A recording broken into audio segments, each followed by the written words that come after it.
વિરામ બાદ આપનું સ્વાગત છે। એક મહત્વના સમાચારની વાત કરીએ તો રાજકોટથી મળી રહ્યા છે। મંગળા રોડ પર ફાયરિંગની ઘટના બની।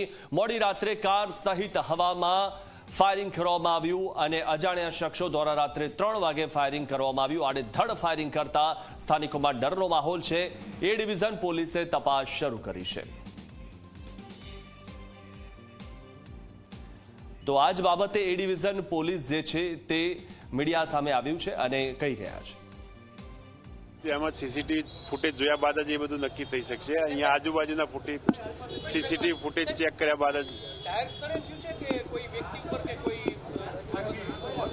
કોઈ હોસ્પિટલમાં નહીં, પણ અહીંયા રોડ ઉપર રોડની બહાર હોસ્પિટલની બહાર ફાયરિંગની ઘટના બનેલ છે, જે અંદાજે આશરે રાત્રે 3:30 વાગ્યાની આસપાસ બનેલી। વાત એવી આવે છે પેન્ડા ગેંગ અને સંજલા ગેંગ વચ્ચે આ ગેંગ શરૂ થઈ। ના, હજી એ બાબતે કોઈ ફરિયાદી આ બાબતે ફાયરિંગની કોઈ માહિતી ફરિયાદ જાહેર કરેલ નથી, જે બાબતે તપાસ તજવીજ હાથ ધરી બાદમાં ના એ બાબતે કોઈ હજી ના, હજી સીસીટીવી ફૂટેજ ચેક કરવાનો બાકી છે। એ કોઈ હજી કેટલા રાઉન્ડ ને કોઈ હજી નક્કી નથી। ના, કાર તો ખાલી બીજી તો કારને જોયું, એ કાર એમાં બીજું કોઈ અકસ્માતનું નિશાન છે, કોઈ ફાયરિંગની ઘટના કાર ના એ પણ એ જોઈ લી, એ પછી જોઈ લી, એ હાલમાં જે મેં જોયું જ નથી એટલે।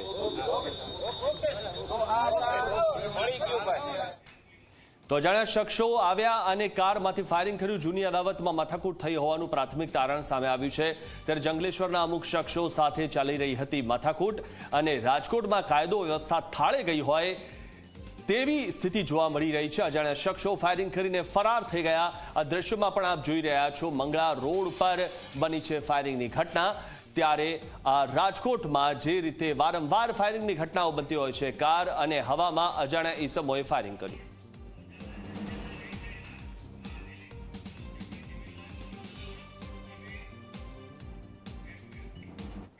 તો આ વિશે વધુ માહિતી મેળવી અમારા સંવાદદાતા ગૌરવ દવે અમારી સાથે જોડાઈ ચૂક્યા છે। ગૌરવ, જે રીતે આ ફાયરિંગ થયું, સૌથી મહત્વની વાત એ પણ છે કે રાજકોટમાં અવારનવાર ફાયરિંગ થવું હવે કોઈ નવી વાત રહી નથી। ત્યારે ફરી એકવાર રાજકોટમાં આ જ રીતે જે ફાયરિંગ થયું છે, કાયદો વ્યવસ્થાની સ્થિતિ કથળી ગઈ છે। શું વધુ માહિતી?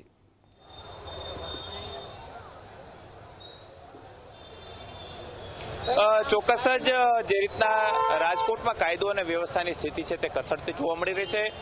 અવારનવાર અસામાજિક તત્વો છે તે બેફામ બનતા હોય છે અને રાજકોટના મંગળા રોડ ઉપર ગઈકાલે મોડી રાત્રિના ફાયરિંગની ઘટના છે તે સામે આવી છે। પ્રગતિ હોસ્પિટલ આવેલું છે ને તેની બહાર બે ગેંગના શખ્સો છે તે આમને સામને છે તે આવી ગયા હતા અને તેમના દ્વારા ફાયરિંગ છે તે કરવામાં આવ્યું હતું। આ જે કાર છે, જે પાણીનું ટેન્કર છે, તેના ઉપર ફાયરિંગ છે તે કરવામાં આવ્યું છે। એટલું જ નહીં, સાથે સાથે હવાની અંદર પણ 6 થી 7 જેટલા જે રાઉન્ડ ફાયરિંગ છે તે કરવામાં આવ્યા હોવાની વાત છે તે ત્યારે સામે આવી રહી છે। જે રીતના દ્રશ્યોની અંદર આપ જોઈ શકો છો કે ફાયરિંગ જે કાર ઉપર કરવામાં આવ્યું છે ત્યાંના દ્રશ્યો ની અંદર અંદાજ લગાવી શકો છો કે જે રીતના ફાયરિંગ છે તે કરવામાં આવ્યું છે। પ્રગતિ હોસ્પિટલ છે કે તે ભાજપના જે આગેવાન છે અને ડોક્ટર અમિત હાપાણીની આ હોસ્પિટલ છે કે તેની હોસ્પિટલની બહાર છે તે આ ફાયરિંગની ઘટના છે તે સામે આવી છે। બે ગેંગ જે આમને સામને આવી છે તેને અંગત અદાવત છેલ્લા ઘણા સમયથી ચાલી રહી છે ને તેને લઈ અને આ આખી ઘટના છે તે સામે આવી છે। મોડી રાત્રિના 3 વાગ્યે આ ફાયરિંગની ઘટના સામે આવી છે ને ત્યાર પછી પોલીસને કોઈ પોલીસ ફરિયાદ છે તે કરવામાં નથી આવી। આ અંગે જ્યારે સ્થાનિક લોકો છે તેમના દ્વારા પોલીસને જાણ કરવામાં આવી કે આ પ્રકારના ફાયરિંગના અવાજ છે તે મોડી રાત્રિના આવતા હતા અને ત્યાર પછી પોલીસ દ્વારા તપાસ છે તે શરૂ કરવામાં આવી છે। આડેધડ ફાયરિંગ છે તે કરવામાં આવી અને તેને કારણે સ્થાનિક લોકોની અંદર એક ડરનો માહોલ છે તે ચોક્કસથી જોવા મળી રહ્યો છે। જંગલેશ્વર વિસ્તારના કેટલાક શખ્સો છે તેમની સાથે પરિયો ગઢવી નામનો જે શખ્સ છે તેની સાથે તેમને છેલ્લા ઘણા સમયથી અંગત અદાવત છે તે ચાલી રહી છે અને બંને જે શખ્સો છે તે આમને સામને આવી ગયા હતા અને મંગળા રોડ ઉપર મોડી રાત્રિના 3 વાગ્યા આસપાસ માથાકૂટ છે તે થઈ હતી ને તેની અંદર બંને શખ્સો દ્વારા આમને સામને ફાયરિંગ છે તે કર્યા હોય તેવી પ્રાથમિક વિગતો છે તે મળી રહી છે। જૂની અદાવતની અંદર આ માથાકૂટ છે તે થઈ છે અને તેને લઈ અને એ ડિવિઝન પોલીસ દ્વારા સમગ્ર મામલે તપાસ છે તે અત્યારે શરૂ કરવામાં આવી છે। ક્રાઇમ એસીપી ભરત બસિયા અને બીજે ચૌધરી જે એ ડિવિઝન પોલીસ સ્ટેશન વિસ્તારના જે એસીપી છે તેમના દ્વારા પણ તપાસ છે તે અત્યારે શરૂ કરવામાં આવી રહી છે। કેટલા રાઉન્ડ ફાયરિંગ થયા છે તે અંગે તપાસ શરૂ કરવામાં આવ્યું છે. એક શખ્સની અટકાયત કરી અને તેમની પૂછપરછ છે તે કરવામાં આવશે અને આ જે શખ્સ છે તે ફરિયાદી બને તેવી પણ પૂરી શક્યતાઓ ત્યારે જોવા મળી રહી છે. ખાસ કરીને પોલીસ દ્વારા જે રીતના અલગ અલગ દિશાઓની અંદર તપાસ છે તે કરવામાં આવી રહી છે અને જે રીતના પ્રગતિ હોસ્પિટલની સામે આ ફાયરિંગની ઘટના સામે આવી છે તેને લઈ અને અત્યારે એસપી દ્વારા તપાસ છે તે શરૂ કરવામાં આવી છે. આપણી સાથે બીજે ચૌધરી સાહેબ છે, તેમની સાથે વાત કરીશું. સર, જે ઘટના ફાયરિંગની બની છે, શું એમાં સત્ય, શું હકીકત? હજી આ એફએસએલ અધિકારીને બોલાવીને આ ગાડી ઉપર ફાયરિંગ થયેલ છે કે બી અન્ય કોઈ પથ્થર પડે છે તે બાબતે ખાતરી તપાસ કરવામાં આવે છે. સીસીટીવી કામે ટીમો લાગેલ છે, એ લોકો હજી જોઈએ પછી જણાવીએ છે ને. કઈ ના, અંદર કોઈ ફાયરિંગ નહીં, અંદર કોઈ અંદરની બાજુ એટલે હું તપાસ કરાવીએ એ સીસીટીવી ફૂટેજ ચેક કર્યા ત્યારબાદ જ ને બધું નક્કી થાય કે કોણે શું કર્યું એ તપાસ કરી છે.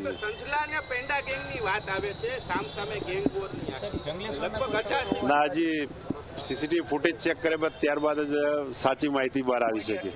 ના, કોઈ આ બાબતે ફરિયાદ પણ કરેલ નથી અને કોઈ વ્યક્તિ આ બાબતે પોલીસને જાણ કરે. આ તો પોલીસને માહિતી મળેલી કે અહીંયા ફાયરિંગ થયેલ છે રાત્રિના ને એના ખાલી કેસ પડેલ છે. એ 2-3 રાઉન્ડ ખાલી કેસ મળેલ છે.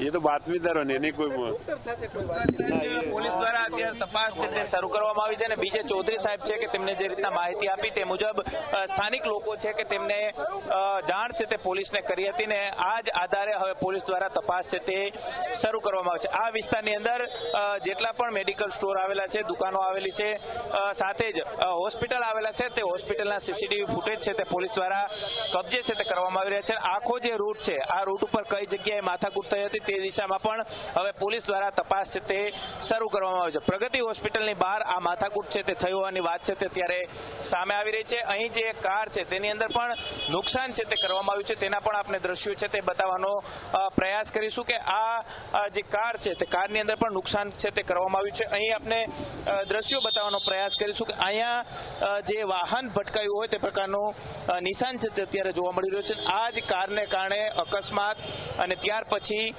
જે ફાયરિંગની ઘટના છે તે થઈ છે. અવારનવાર રાજકોટમાં આ પ્રકારની ઘટનાઓ છે તે સામે આવી રહી છે અને ક્યાંક કાયદો અને વ્યવસ્થાની સ્થિતિ સામે અનેક સવાલો છે તે અત્યારે ઊભા થઈ રહ્યા છે.